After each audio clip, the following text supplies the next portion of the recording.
சரி, இப்போ ஆர்எஸ்எஸ்காரங்களே வந்து பெரியார் வந்து நல்லது பண்ணலைன்னு சொல்ல மாட்டார். ஆனால் இப்போ சீமான் வந்து அவர் என்ன நல்லது பண்ணார், இவர் யாருன்னு அப்படின்னு கேட்குறாரு. இறந்து போனவங்க பற்றி தான் அவர் அதிகமாக பேசுவார். யதார்த்தம் அதானே, ஏன்னா அவங்க தான் வந்து திரும்ப வந்து பேச முடியாது. அதான் அப்படின்னும் பொழுது அந்த மாதிரியான விஷயம் பேசும்பொழுது நீங்கள் வந்து இறந்து போன நபர்களை பற்றியே பேசி சர்ச்சை உண்டாக்குறதுனால 10 காசுக்கு பிரயோஜனம் இருக்கா? இப்போ அந்த இஸ்லாமியர்களுக்கு வந்து இடஒதுக்கீடு கொடுத்தது வந்து தவறுன்னு சொல்லிட்டு பெரியார் சொன்னதா சொல்றாரு. இப்போ ஆனால் இவர் கட்சி ஆரம்பிக்கும் போது, இந்த நாம் தமிழர் கட்சி ஆரம்பிக்கும் போது இஸ்லாமியர்கள் நம்ம நண்பர்கள் இருந்தாலும் அவங்களோட ஒரு சந்தேக கண்ணோட தான் பார்க்கணும்னு சொல்லிட்டு சீமான் சொன்னார். பைலால இருக்குது அப்படின்ற மாதிரியான விஷயங்கள் இருக்குன்னும் பொழுது இல்லை, இஸ்லாமியர்கள் முழு மனசோடு அவர் ஏற்றுக்கிட்டாரான்றதே ஒரு பார்த்தீங்கன்னாக்கா இல்லை. ஏன்னாக்கா சீமான் வந்து பெரியார் வந்து அசிங்கமாக பேசியிருக்காரு சார். இப்போ எங்களுடைய கொள்கை தலைவர் வந்து பெரியார்னு சொன்னார் வந்து விஜய். ஆனால் இவர் வந்து இன்னும் அமைதியாக தானே சார் இருக்காரு. இப்போ சீமானை பார்த்து விஜய் வந்து பயப்படுறாரா சார்? எந்த ஒரு அறிக்கையுமே இல்லை, அது எதிர்ப்புமே தெரிவிக்கல. அதற்கு எல்லா தவறான ஒரு விஷயத்துக்கும் நம்ம எந்த நேரமும் ரியாக்ட் பண்ணணும்னு அர்த்தம் கிடையாது. இல்லை விஜய் ரியாக்ட் பண்ணாமே அமைதியாக போவான்னு அர்த்தம் கிடையாது.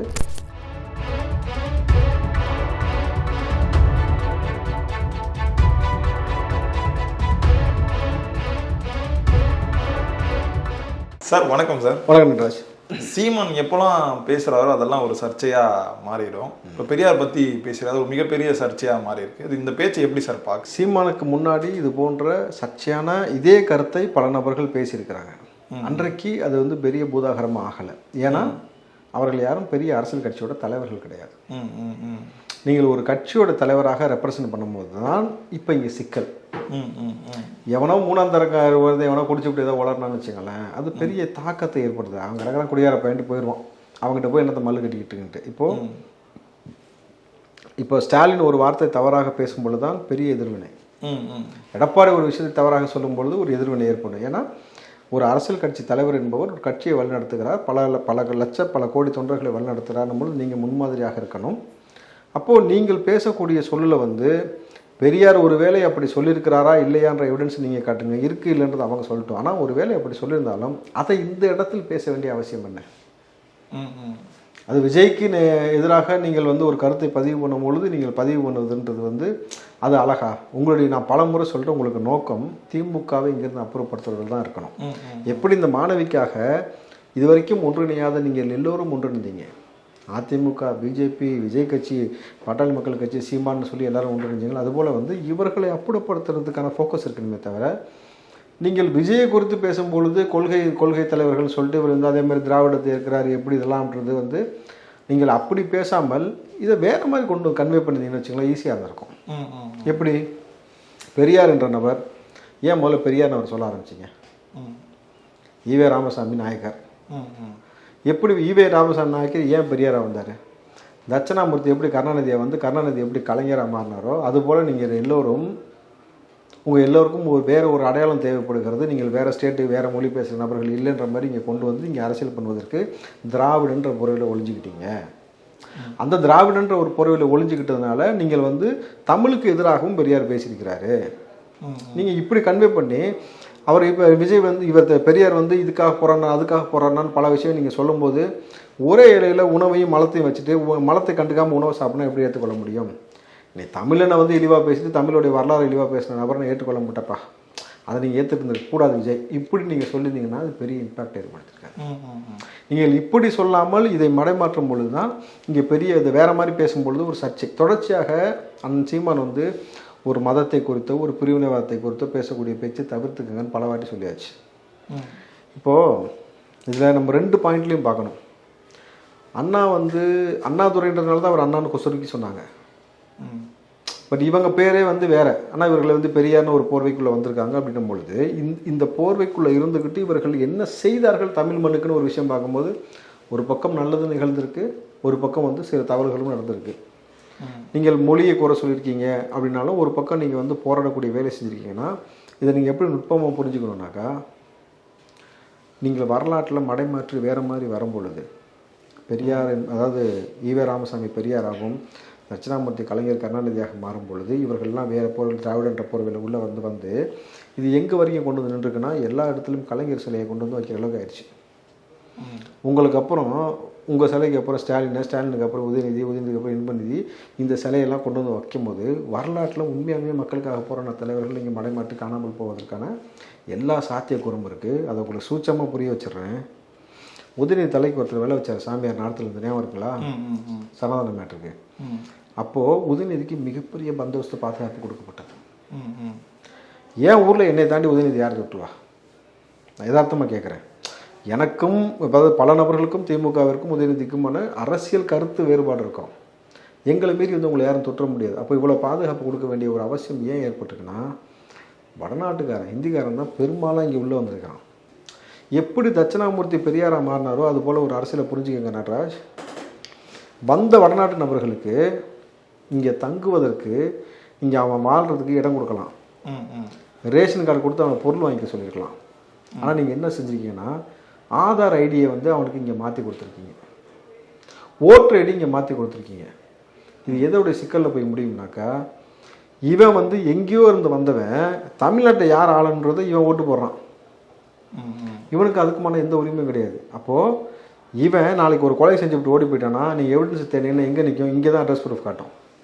எங்கேருந்து வந்தான்றது இவன் வந்தவனுக்கு எப்போயுமே வெளி ஸ்டேட்லேருந்து இங்கே வரனவர்களுக்கு அட்ரஸ் ப்ரூஃப் கொடுங்க. போஸ்ட் ஆஃபீஸ் மூலம் வந்து கவர்மெண்ட் அட்ரஸ் ப்ரூஃப் கொடுக்குறீங்க, அட்ரஸ் ப்ரூஃப் கொடுங்க, நீங்கள் வந்து ரேஷன் கார்டு கொடுங்க. ஆனால் ஆதாரையோ ஓட்டர் ஐடியோ நீங்கள் வந்து அவர்கள் கடைசி வரைக்கும் பர்மனெண்ட் அட்ரஸ் எங்கேயோ சொந்த ஊரோ அதைத்தான் நீங்கள் வச்சுருந்தா மட்டும்தான் கண்டறிய முடியும் ஈஸியாக.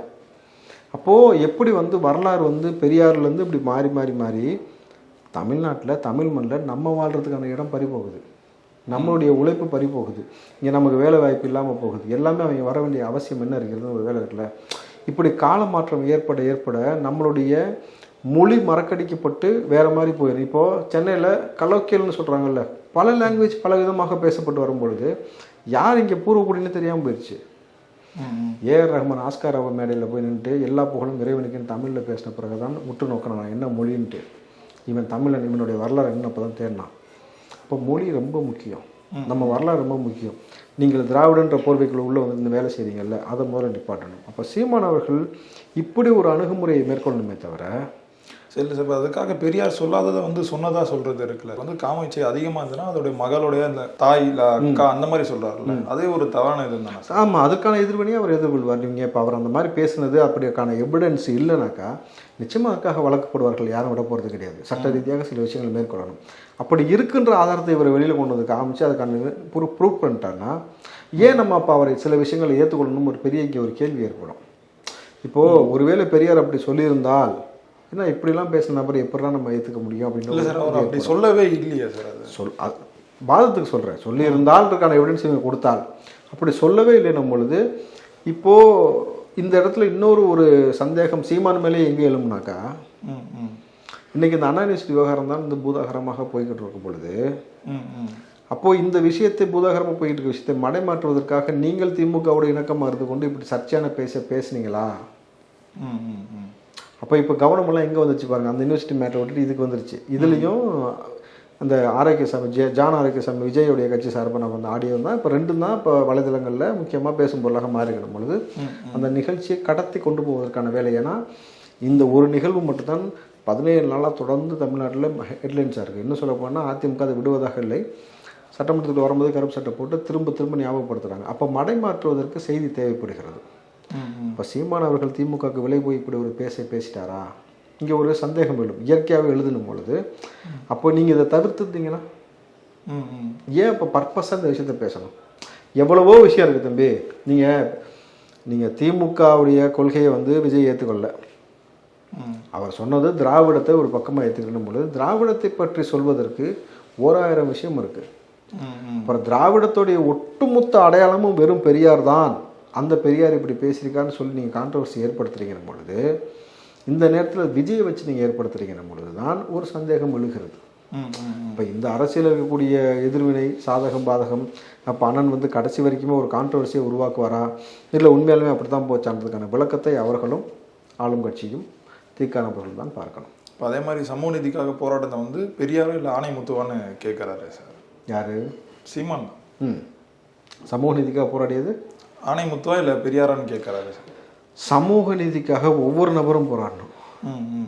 இல்லை சார், இப்போ ஆணைமுத்துவே பெரியார் கிட்ட இருந்து வந்தவர் தானே சார்? இல்லை தம்பி, நான் என்ன சொல்கிறேன்னு புரியுங்களா உங்களுக்கு? சமூக நீதிக்காக இந்த நொடி வரை நம்ம போராடுறோமா போராடலையா? போராடிதான் சார். இப்போ இந்த பெண்ணுக்கு இழைக்கப்பட்டது சமூக நீதியா? அனானிசிட் மேட்டருக்கு. அப்போ சமூக நீதி என்பது எல்லா காலகட்டத்திலையும் நிதர்சனமாக இருக்க வேண்டிய ஒரு விஷயம். எப்போவோ சமூக நீதி இருந்துச்சு, இல்லை இவர் தான் உருவாக்கி பெற்று போட்டாரு அப்படின்னு நம்ம சொல்லவே முடியாது. யாரெல்லாம் நாட்டுக்கு போறானோ, இந்த சுதந்திரத்துக்காக போறானோ அத்தனை பேரும் தான் வரலாற்றில் பேர் பெறணும். புரியுதுங்களா? இவர்கள் பங்கு பெற்று உயிர் தியாகம் செஞ்ச நபர்லாம் விட்டுவிட்டு கடைசியாக பொழைச்சான் பாருங்க ஒருத்தன், அவன் பேர் மட்டும் வரலாற்றில் பதிக்கிறதுன்றது எப்படி மோசமோ அதுபோல் சமூக நீதின்றது ஒருத்தருக்கான ஒரு விஷயம்னு பார்க்க போகிறதே இங்கே தவறு என் கண்ணோட்டத்தில். இந்த சமூக நீதி, இந்த எல்லா சமத்துவத்துக்குமான ஒரு விஷயத்தை எல்லோரும் எல்லா காலகட்டத்திலையும் முன்னெடுக்கணும். அது இவருக்கு தான் பொருந்தும் அவருக்கு தான் பொருந்தும்னு மடைமாட்டினோம்னாக்கா அதிகாரம் ஐயா நம்மளே அமுக்க பார்க்கும். எந்த இடத்தில் ஒரு மனிதனுடைய ஒரு ஜனநாயகத்தைப்படி அவனுக்கு கிடைக்க வேண்டிய எல்லா அதிகாரமும் புறக்கணிக்கப்படுகிறதோ அங்கே சமூக நீதி புறக்கணிக்கப்படுகிறது. இப்போது இன்னும் ஈஸியாக போய் சொல்லிடுறேன். A1 அக்யூஸ்ட் இருப்பான், பல கொலைகள் செஞ்சுருப்பான், பல கொலைகள் பல சட்டவிரோதம் செஞ்சுருப்பான். அவனை காவல்துறை என்கவுண்டர் பண்ணும். கேள்விப்பட்டிருக்கீங்கல்ல? அப்போது ஒரு துறை உள்ளே வரும். என்ன துறைனா மனித உரிமை ஆணையம். என்கவுண்டர் பண்ணக்கூடாதுன்ட்டு. அந்த மனித உரிமை ஆணையம் ஏன் இந்த பெண்ணுக்காக வரல? அண்ணாநிசிட்டி விவகாரத்தில் அந்த பெண் பாதிக்கப்பட்டால, அவளை அடித்து துன்புறுத்து பாலியல் வன்புணர்வு செஞ்சு பல நபர்களுக்கு இணங்க சொல்வது மனித உரிமை மீறல் இல்லையா? இதற்கே நீங்கள் வரல. அப்போது இந்த சமூக நீதி இங்கே அந்த பெண்ணுக்கு கிடைக்கிறதில்ல, நியாயம் கிடைக்கிறதில்ல. இதற்காகத்தானே இப்போ போராடுறோம். இப்போ நம்ம எல்லாருமே சமூக நீதி நிலைநாட்ட போராடிட்டு இருக்கோம். இது ஒருவருக்கான சொத்தாக நீங்கள் பார்க்கக்கூடாது. இது சீமானுக்காகவோ பெரியாருக்காகவோ நம்ம அந்த சமூக நீதியை மடைமாற்றி போயிட முடியாது. இது நம்மளுடைய தார்மீக கடமை. இதை புரிஞ்சுக்கணுன்றேன். சரி, இப்போ ஆர்எஸ்எஸ்காரங்களே பெரியார் நல்லது பண்ணலைன்னு சொல்ல மாட்டாங்க. ஆனால் இப்போ சீமான் அவர் என்ன நல்லது பண்ணார், இவர் யாருன்னு அப்படின்னு கேட்குறாரு சார். இது அரசியலுக்காக செய்திப்படுறதானே தம்பி. ஒருத்தரை வீழ்த்தி ஒருத்தர் மேலே வர்றது தானே அரசியல். அப்படின்னும் பொழுது இவர்களுக்கு இன்றைக்கு சமகாலத்தில் இருக்கக்கூடிய நபர்களை வீழ்த்துவது என்பது அவர்களை பற்றி வீழ்த்தியதாக சீமான் சொன்னது இது வரைக்கும் நிகழ்ந்திருக்கானா? இறந்து போனவங்க பற்றி தான் அவர் அதிகமாக பேசுவார். யதார்த்தம் அதானே? ஏன்னா அவங்க தான் திரும்ப பேச மாட்டாங்க. அப்படின்னும் பொழுது அந்த மாதிரியான விஷயம் பேசும்பொழுது நீங்கள் இறந்து போன நபர்களை பற்றியே பேசி சர்ச்சை உண்டாக்குறதுனால 10 காசுக்கு பிரயோஜனம் இருக்கா? பிரபாகரன் இப்படி சொன்னார், என்னைய அண்ணன் இப்படி சொன்னார், தலைவர் இப்படி சொன்னார், இவர் அப்படி சொன்னார். இப்போ கடைசியாக பாஷான்னு சொல்லி கோவை குண்டு வெடிப்பில் இறந்தவொடனே அப்பா பாஷா இதை சொன்னார் இதை சொன்னார். இதெல்லாம் வாழ்கிற காலத்தில் நீங்கள் சொல்லி அவங்க மூலமாக சில தகவலை பெறக்கூடிய வாய்ப்பை ஏற்படுத்திக்க தவிர இறந்து போன பிறகு ஒருத்தரை பற்றி பேசி அதன் மூலம் ஒரு புகழோ அல்லது அதன் மூலம் நீங்கள் ஒரு சர்ச்சை எழுதுறதுனால என் ரிசல்ட் யாருக்கு என்ன பிரயோஜனம்? தேவையில்லாத சர்ச்சை, தேவையில்லாத கலவரம், தேவையில்லாத வன்முறை, இதுதான் இன்றைக்கி தேவை. இன்றைக்கி அதுக்கு தான் பஞ்சமா? இன்றைக்கி கோயம்புத்தூரில் ஒருத்தர் பிபி நிற்கக்கூடாதுன்னு சொல்லிட்டு ஒரு பிஜேபியோட கவுன்சிலர் அங்கே அக்கப்புறம் பண்ணிட்டு கிடக்கும். கரெக்டுங்களா? இதில் கூடுதலாக எங்கள் தலைவர் செல்வ பிறந்தகை என்ன சொல்கிறாரு, இந்த ஆட்சி என்பது மனுநீதி சோழன் ஆட்சிங்கிறாரு. அப்போது இதை எப்படி நம்ம எடுத்துக்கலாம்? மனுநீதி சோழன் ஆட்சிகள் மாட்டு இறைச்சிக்கு தடையா? முதல்வர்கிட்ட கேட்டு சொல்வாரா மன்னர்கிட்ட அப்படின்னு ஒரு கேள்வி. இந்த நேரத்தில் அவர் சொல்வது மனுநீதியா சோழன் ஆட்சினாக்கா ஒருவேளை செல்வ பிறந்தகை மன்னராட்சி தான் நடக்குதுன்னு குத்தி காட்டுறாரோ? இது எப்படி எடுத்துக்கலாம்? ஸோ அதுதான் சொல்கிறேன். இங்கே இந்த களத்தில் இன்றைக்கி என்ன பிரச்சனை? இன்றைக்கும் பெண்கள் 1000 ரூபாய்க்கு போய் நிற்கக்கூடிய நிலைமை. பொங்கலுக்கு காசு கொடுக்கலன்னு சொல்லி ஊரே கதறிட்டு கிடக்கு. போகம் விளைஞ்சி ஊருக்கே சோறு போட்டு தமிழனுக்கு ஒரு 1000 ரூபாய்க்கு கொடுக்கறதுக்கு இவங்களுக்கு மனசு கிடையாது. ஒரு 1000 ரூபாய் வாங்குற நிலைமையில தான் இவங்களை கொண்டு போய் வச்சுருக்கீங்கன்றதான இப்போ பிரச்சனை. இப்போ பொருளாதார ரீதியாக மக்களை மேம்படுத்துவதற்காக என்ன செஞ்சீங்க? அறிவோடு அறத்தோடு நீங்கள் என்ன செஞ்சுருக்கீங்க? தம்பி சக்கரை பொங்கலாம் சக்கரை போட்டு ஆக்குவாங்களா? அந்த அறிவு இருக்கணும்ல இவங்களுக்கு. என்ன கொடுக்குறாங்க அந்த பொங்கலுக்கு? 1 கிலோ பச்சரிசி, 1 கிலோ சக்கரை, ஒரு கரும்பு. ஏன் இந்த அறிவு இல்லை உங்களுக்கு? வெள்ளத்தை கொண்டு வந்து நீங்கள் ஒரு அரசாங்கம் எதற்காக வெள்ளத்தை கொடுக்க ஆரம்பிச்சுன்னா அந்த கரும்பு விவசாயிகள் நலிவடைகிறார்கள், அவங்களுடைய வாழ்வாதாரத்தை உறுதி செய்யணும். கைத்தறி நெசவாளர்கள் வேட்டி சேலை கொடுப்பதற்காக இது கொண்டு வந்தாங்கன்னா அவர்களை தற்கொலை பண்ணிக்க ஆரம்பிச்சிட்டாங்க, எலிக்கறி திங்க ஆரம்பிச்சிட்டாங்க. அப்போ அவங்களுடைய வாழ்வாதாரத்தை உறுதிப்படுத்தினா என்ன பண்ணணும்? நிறைய உற்பத்தி பண்ண வைக்கணும். உற்பத்தி பண்ணுறது என்ன பண்ணுறது? மக்களுக்கு இலவசமாக கொடு, இப்படி கொண்டு வந்தாங்க. ஆனால் நீங்கள் என்ன செஞ்சீங்கன்னாக்கா 2 குஜராத்லேருந்து வாங்கிட்டு வந்தீங்க. இந்த முறை சர்க்கரையை கொடுக்குறீங்க, போன முறையும் சர்க்கரை கொடுக்குறீங்க. ஏன் சர்க்கரை? மக்கள் மீது இருக்கிற அக்கறை உங்களுக்கு புரியுதா? சர்க்கரையில் உங்களுக்கு நிறைய கமிஷன் கிடைக்குது. கொள்முதல் எடுக்கும் பொழுது அதிகப்படியான கமிஷன். இதை நீங்கள் இந்த ப்ளீச்சிங் பவுடர் இஷ்யூ ஒன்று ஆச்சு, கேள்விப்பட்டீங்களா? ப்ளீச்சிங் பவுடருக்கு 50 ரூபா கிலோ, இது 10 ரூபா தான். அப்போ கொள்முதல் விலை எதுக்கு சார் 50 ரூபான்னு போட்டிங்கன்னு கேட்கும்பொழுது பதில் சொல்ல முடியல, ஓடிட்டாரு ப்ரெஸ் மீட்டை விட்டு. அப்போ உங்கள் லாபத்திற்காக எங்களை ஏதோ ஒன்று செய்ய வைக்கிறீங்க. நாங்கள் என்ன தர்ப்பணம் நடத்த போகிறோம் ஒரு இல்லை சர்க்கரை பச்சரிசி வச்சு கூட கொஞ்சம் எள்ளை கொடுத்துருக்க வேண்டியதானே? புரியுதா உங்களுக்கு? அப்போது இன்றைக்கி என்ன பிரச்சனை? மக்கள் எவ்வளோ ஒரு மோசமான நிலைமையில் போகிறான். நீங்கள் சொல்கிறதே ஒரு உதாரணம். திமுக என்ன சொல்லிக்கிறது? காலையில் அந்த குழந்தைகள் சாப்பிடாமல் போதும் தாய்மார்கள் வந்து கண்ணீர் வடிக்கிறார்கள். தாயாக நின்று ஸ்டார்ட் அவர்கள் காலை உணவு திட்டம் கொடுக்குறாங்க. ஒருவேளை சோறு கூட பிள்ளைகள் கொடுக்க முடியாத நிலைமையில தான் நீங்கள் வச்சுருக்கீங்கன்னா அது யதார்த்தமான உண்மை தானே? இல்லை, ஆனால் நிறைய பேருக்கு அது கிடைக்காம கூட இருக்குல்ல சார். கிடைக்காம வச்சுருக்கீங்களா? இருக்கா? துபாயில் இந்த நிலைமை இருக்கா? எந்த வளமும் இல்லை தம்பி. 95% வெறும் மணல், பாலைவனம்.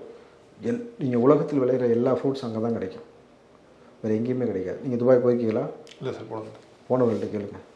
அப்போது எந்த வளமுமே இல்லாத துபாய் இவ்வளோ வளமையாக இருக்கிறது. துபாயில் மாதம் 1000 ரூபாய் யாருக்காவது கொடுத்தாங்க, அவங்க வந்து கேட்டாங்க, பிச்சை எடுத்தாங்க, நீங்கள் எங்கேயாவது கேள்விப்பட்டிருக்கீங்களா? அப்போது பொருளாதாரத்தை மேம்படுத்தி மக்களை மேம்படுத்த வைக்கக்கூடிய எல்லா இயற்கை வளமும் இங்கே இருக்குது, எல்லா மனித வளமும் இங்கே இருக்குது. மனித வளம் ஒரு ஒரு நாட்டை முன்னேற்றுறதுக்கு மிக முக்கியம், நம்மள்ட்ட இருக்குது. இயற்கை வளம் ரெண்டாவது விஷயம். இது ரெண்டுமே இருக்க நாடு ஏன் 1000 ரூபாய்க்கு பிச்சை எடுக்கணும்? அப்போ இத்தனை ஆண்டு காலமாக அவர்கள் வறுமையில் வைப்பது உங்களுக்கு தேவைப்படுகிறது. அவன் ஏழ்மையில் இருந்தால் தான் காசு கொடுத்தா வாங்குவான். சாதி ரீதியாக பிளவுபடுத்தி வைக்கணும், சாராயத்தை ஊற்றி வைக்கணும், நம்ம காசு சொல்லும் பொழுது ஓட்டு போடுவான். புரியுதுங்களா? இப்போ என்ன சொல்லி பேசுகிறாங்க திமுக? 1000 ரூபாய் கொடுத்தோம், சோறு போட்டோம், எல்லாமே எதோடு கனெக்ட் ஆகுது? வறுமையோடு கனெக்ட் ஆகுது. அது உங்களுக்கு புரியுதா? அப்போ இந்த வறுமைப்படுத்தியே உங்களை வைப்பது தான் இவர்களுக்கு ஆதாயம் நினைக்கிறாங்க. ஏன் பிற நாடுகள் வளர்ந்துருக்கு, இந்த நாடு இந்த ஸ்டேட் வளரல? இதை பார்த்து பிற ஸ்டேட்லேயும் இந்த மாதிரி கொடுக்குறாங்களேன்றாங்க. அப்போ ஒட்டுமொத்தமாக எல்லா ஸ்டேட்டும் இப்படி தான் வச்சுருக்கீங்க இந்தியாவில். அப்போ இந்தியாவை கடந்து வேறு நாடை பாருங்கள், வளங்கள் இல்லாத நாடு எவ்வளோ வளர்ந்துருக்குன்னு பாருங்கள். அப்போது அந்த வளர்ச்சியை நோக்கி கொண்டு போகக்கூடிய சிந்தனை தான் உங்களுக்கு இருக்குமே தவிர சாதி ரீதியாக, சமூக ரீதியாக, இறந்து போன தலைவர்கள் ரீதியாக பேசுறதுனால 10 காசுக்கு யாருக்கும் பிரயோஜனம் கிடையாது. ஏழ்மையும் வலிமையும் தான் போயிட்டு. இதை மாற்றுவதற்கு ஒரு தலைவன் தான் இங்கே தேவை. அப்போ அதற்கான தலைவன் யார்? அதை தேடுங்க. இப்போ இருக்கிற தலைவன் சரியில்லையா? நீயே தலைவனாக உருவாகு. உன்னிலிருந்தான் மாற்றம் தொடங்குகிறதுன்றாங்க. அப்போ நீ உருவாகு. நீயே வர முடியாதா? நாளைக்கு நடராஜன் நினச்சாக்க நாளைக்கு ஒரு அரசியல் கட்சியோட தலைவர். நீங்கள் உங்களை நம்புங்க, அதுக்கப்புறம் களத்தில் இறங்குங்க, எதுக்கும் சமரசம் இல்லாமல் போராடுங்க. அறத்தோடு நிற்கிறவங்க கூட நிச்சயமாக மக்கள் வந்து நிற்பான். இப்போ அந்த இஸ்லாமியர்கள் வந்து இடஒதுக்கீடு கொடுத்தது வந்து தவறுன்னு சொல்லிட்டு பெரியார் சொன்னதாக சொல்கிறாரு சார். இப்போ ஆனால் இவர் கட்சி ஆரம்பிக்கும் போது, இந்த நாம் தமிழர் கட்சி ஆரம்பிக்கும் போது இஸ்லாமியர்கள் நம்ம நண்பர்களாக இருந்தாலும் அவங்களோட ஒரு சந்தேக கண்ணோட தான் பார்க்கணும்னு சொல்லிட்டு சீமான் சொன்னார். பைலாவில் இருக்குது அப்படின்ற மாதிரியான விஷயங்கள் இருக்குன்னும் பொழுது இல்லை, இஸ்லாமியர்கள் முழு மனசோடு அவர் ஏற்றுக்கிட்டாரான்றதே ஒரு பார்த்தீங்கன்னாக்கா இல்லை. ஏன்னாக்கா இப்போ அவர் சொன்ன பேச்சு கூட பார்த்தீங்கன்னாக்கா, நபி அவர்கள் வந்தாலுமே நபி வந்து திமுக ஓட்டு போடாத அப்படின்னு சொன்னால் கூடமே நீ நபி இல்லைன்னு சொல்லிடுவாங்க, இறை தூதர்களே இல்லைன்னு நீங்கள் சொல்லிடுவாங்க. ஆனால் திமுகவுக்கு ஓட்டு போடுறத கடமையாக நினைப்பாங்க. அவர்கள் 5 கடமையில் 6வது கடமையாக நினைப்பாங்க. நான் சத்தியமாக சொல்கிறேன், என் தலைவின் மீது ஆணையிட்டு சொல்கிறேன், எனக்கு எந்த இஸ்லாமியரும் ஓட்டு போடலன்றாரு. இப்போ உங்கள் கட்சியில் ஷாகுல் ஹமீதுன்னு இருந்தார், அவருடைய மகள் தான் ஃபாத்திமா ஃபர்ஹானா இப்போ கட்சியில் இருக்குது. அந்த பிள்ளை கூட உங்களுக்கு ஓட்டு போடலையா? அப்போ சொந்த கட்சியில் இருக்க நபரே உங்களுக்கு ஓட்டு போடாத நிலைமையில தான் நீங்கள் கட்சி நடத்துகிறீங்களா? நீங்கள் தானே சொல்லிட்டீங்க யாருமே ஓட்டு போடல உங்களுக்குன்ட்டு. அப்போது உங்களுடைய நிலைப்பாடுனால உங்களுக்கு அவங்க ஓட்டு போடல, கரெக்டாக? அப்போது நீங்கள் உங்களை திருத்திக் கொள்ளுங்கள். எனக்கு தேவை இங்கே இருக்கக்கூடிய அண்ணாமலையும் சில சர்ச்சைக்கு வித்துடுவது, சாட்டில் அடிச்சுக்கிறது யாருக்கு பிரயோஜனம்? நீங்கள் செருப்பு போட மாட்டேன்னு திமுக தெரிஞ்சிட போகிறானா? இதெல்லாம் வந்து தேவையில்லாத வெட்டி விளம்பரம் தம்பி. தன்னை முன்னிலைப்படுத்தி அப்படியே மீடியாவில் அட்டென்ஷன் சீக்வன்ஸ்க்காக செய்கிறது ஒரு விஷயம், இல்லை ஒரு விஷயத்தை டைவர்ட் பாலிடிக்ஸ்னு சொல்லுவாங்க. இது மடைமாற்றுவதற்காக காசு வாங்கி கொண்டு சில வேலை செய்வது. இப்போ இதையெல்லாம் தவிர்த்துக்கிட்டு நான் சொன்னதான் திரும்பவும், ஒன்று ஆட்சி மாற்றத்துக்கு ஏதாவது முடிவு பண்ணு, இல்லையா மக்கள் நலனுக்கு ஏதாவது பாடுபடும். இது ரெண்டையுமே செய்யாமல் இப்படி நீ செஞ்சுக்கிட்டே இருக்குனாக்கா கால ஓட்டத்தின் பேரில் நீ ஒரு நாள் கரைந்து போய் வரலாற்றை நீ பெரிய தலைவனாக நிற்கவே முடியாது. இப்படி தான் வரலாறு கற்பிச்சிருக்கிற பொழுது நல்ல தலைவனை காலம் தேர்ந்தெடுத்து கொடுக்கும். அதுக்கு நல்ல ஒரு ஆட்சியை கொண்டு வருவதற்கு மக்கள் முயற்சி எடுக்க வேண்டும். சீமான் வந்து பெரியார் வந்து அசிங்கமாக பேசியிருக்காரு சார். இப்போ எங்களுடைய கொள்கை தலைவர் வந்து பெரியார்னு சொன்னார் வந்து விஜய். ஆனால் இவர் வந்து இன்னும் அமைதியாக தானே சார் இருக்காரு. இப்போ சீமானை பார்த்து விஜய் வந்து பயப்படுறாரா சார்? எந்த ஒரு அறிக்கையுமே இல்லை, அது எதிர்ப்புமே தெரிவிக்கல. அதற்கு தேவையில்லாத எல்லா சர்ச்சைக்கும் எல்லா கருத்துக்கும் பதில் சொல்ல முடியுமா சார்? நான் கேட்குறேன் சார். இல்லை சார், தேவையில்லாதது இல்லை. இப்போ என்ன கொள்கை தலைவர் அசிங்கப்படுத்திருக்கா, நான் தானே சார் அது குரல் கொடுக்கணும். சிவாஜி கிருஷ்ணமூர்த்தி பேசுனதுக்கு விஜய் ரியாக்ட் பண்ணணுமா? சிவாஜி கிருஷ்ணமூர்த்தியும் சீமானும் ஒன்றா சார்? இல்லை, கேட்குறேன். அப்போது எல்லா தவறான ஒரு விஷயத்துக்கும் நம்ம எந்த நேரமும் ரியாக்ட் பண்ணணும்னு அர்த்தம் கிடையாது. இல்லை விஜய் ரியாக்ட் பண்ணாமே அமைதியாக போவான்னு அர்த்தம் கிடையாது. பொறுத்து தான் பார்க்கணும். இது அவருடைய முடிவு. பட் நம்ம வந்து இது எப்படியுமே இதற்கு விஜய்க்காக நம்ம இதுக்கெல்லாம் வக்காலத்து பேச முடியாது. பட் நான் என்ன நினைக்கிறேன்னாக்கா, தேவையில்லாத சர்ச்சைக்கு ஒரு பதில் கருத்து, தேவையில்லாத ஒரு பதில் கருத்துக்கு பதில் சர்ச்சை சொல்வதன் மூலமாக பழையபடி சீமான் வைசஸ் விஜய்னு கொண்டு போய் விடுவதற்காக ஒரு முயற்சி நடக்கும். அது தவிர்க்கணும்னா என்ன பண்ணணும்?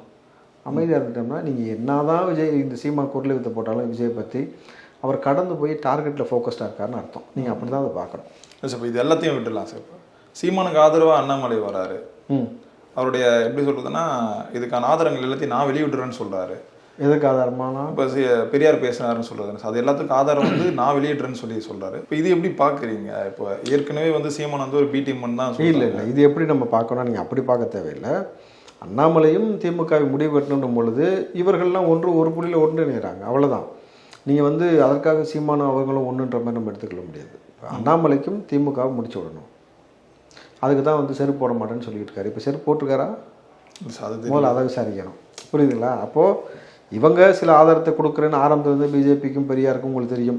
இங்கே தமிழ்நாட்டில் ஒரு சிலைக்கு வந்து காவி சிலை ஃபஸ்ட்டு காவி சாயம் பூசினாங்கன்னா அது பெரியாருக்கு தான் ஃபஸ்ட்டு பூசப்பட்டது.